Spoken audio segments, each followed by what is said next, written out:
অহংকারের কারণে, বাংলার মানুষকে বঞ্চিত করার কারণে, লাঞ্ছিত করার কারণে, নিপীড়িত, অত্যাচারিত, শোষিত করার কারণে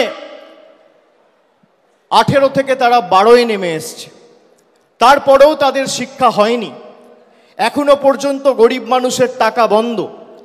আমরা 2024 সালে নির্বাচন লড়ার সময় বলেছিলাম যে আমরা 3 মাস 4 মাস অপেক্ষা করব, তারপরও যদি গরিব মানুষের আবাসের টাকা কেন্দ্রের সরকার না দেয়, তাদের টাকায় আমরা বেঁচে থাকি না, তাদের দয়া দাক্ষিণ্যে বাংলার মানুষ থাকে না।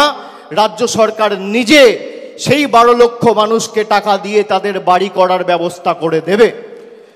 রাজ্য সরকার কথা দিয়েছিলেন, আমাদের মুখ্যমন্ত্রী সেই কথা রেখেছেন। 31শে ডিসেম্বর 2024-এর আগে 12 লক্ষ মানুষকে বাড়ির প্রথম কিস্তির টাকা সরাসরি ডাইরেক্ট ব্যাংক ট্রান্সফার করে তাদের অ্যাকাউন্টে পৌঁছে দিয়েছেন।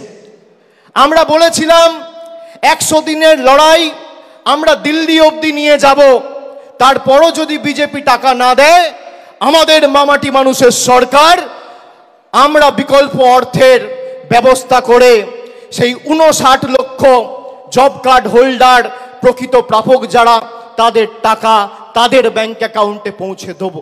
নির্বাচন ঘোষণা হওয়ার আগে কলকাতার রেড রোড থেকে মমতা বন্দ্যোপাধ্যায় ঘোষণা করেছিলেন যে আমরা এদের দয়া দাক্ষিণ্যে বেঁচে নেই।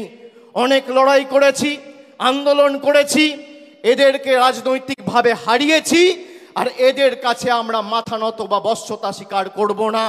আমাদের মামাটি মানুষ সরকার এই 59 লক্ষ প্রকৃত প্রাপককে 100 দিনের টাকা তাদের ব্যাংক অ্যাকাউন্টে পৌঁছে দেবে।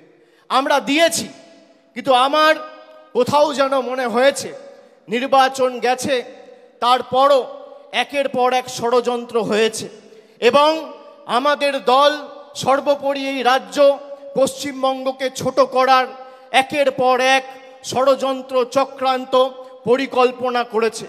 যত পরিকল্পনা হয়েছে তত এরা মুখ থুবড়ে পড়েছে। আপনারা দেখেছিলেন সন্দেশখালি থেকে শুরু করে, আরজিকর থেকে শুরু করে কিভাবে পশ্চিমবঙ্গকে সারা দেশের কাছে এরা ছোট করেছিল। এদের গায়ে জ্বালা কি যে বাংলার মানুষকে এরা ভুল বোঝাতে পারেনি।